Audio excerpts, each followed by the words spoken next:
This video lesson is about putting a calculated field into a query. I've got a database table open here.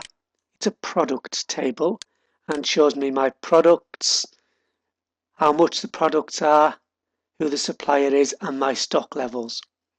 If I want to know the value of American cockroaches in stock, then I could obviously create a new field and put a value in there, which would be 100 times 4, which would be £400.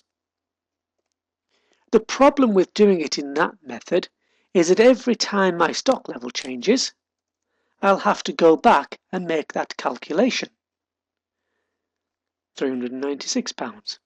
That's obviously time consuming and not a very good use of technology. The other reason why that's not a good idea is that storing information in this way adds to the size of the database, making it slower and take up more space on the computer system. So we've got a better way of doing it than that, and that's about creating a calculated field. So we'll create a query based on the table that we've just been looking at, and we'll do it in Design View. We'll select the table that we want to work with, which was products, and add that into the grid. And then select the fields that we want to work with. So I want to find the product reference number, what the product is, the price of the product, and of course the stock level. Have a look and see what that's doing for us. Remember, frequently switch back to make sure the query is taking shape, that you know what you're going to get. That looks okay. We've got our price and our stock. What I need to do now is basically add a new field to the end, but not a field from this list, a field that we're going to create.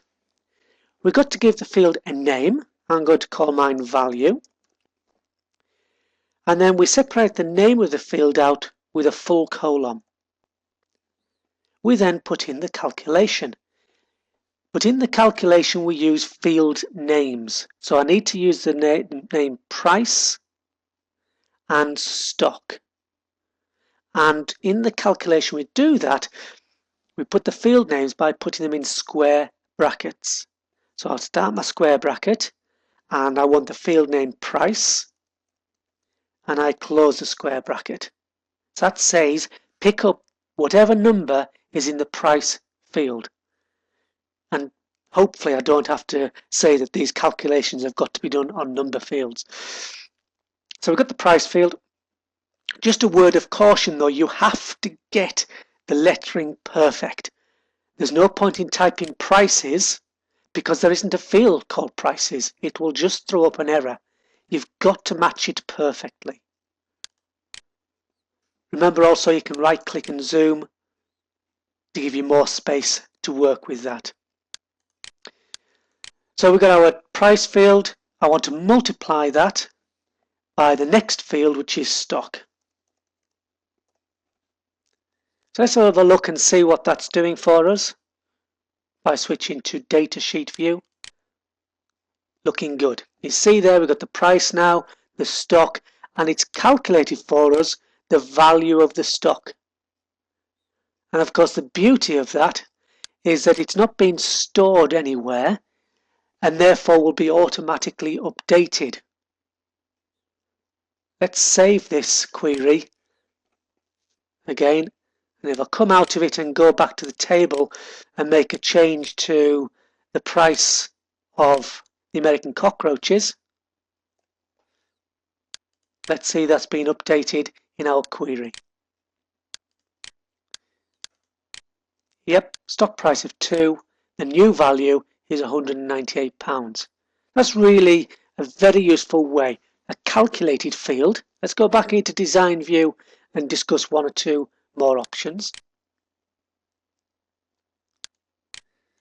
Firstly, you do not need to use field names. Oops. By that I mean, for example, you could just take the price field and multiply it by 3 or 27, or you could add it, or you could subtract it, or you could divide it. If you wanted to work out the new price, if you're going to add 10% on, you could multiply it by 10%. So there's a whole range of calculations you can do in there using the normal add, subtract, divide and multiply mathematical symbols. You can also look at the properties of this new field. Well, not just this new field, to be honest, of any field at all. Any part of this query, any part of it at all, has got properties associated with it. So if I select this new calculated field and have a look at the properties icon, then these are the properties associated with that field. And you can see we can add a description to it. We can format it for currency. We could change it to euros. We can say how many decimal places. We can give it a caption. That would change the value field. Let's try it as stock value instead. And see what that's going to do now when we switch back to the datasheet view. We've now got stock value as our title and our figures are now in euro with no decimal places.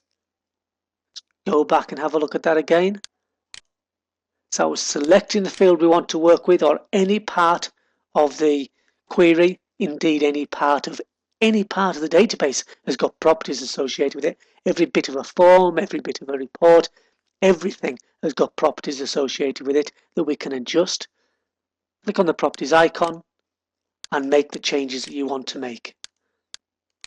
Notice when I changed the caption, it didn't adjust the field name, that's still value. It adjusted its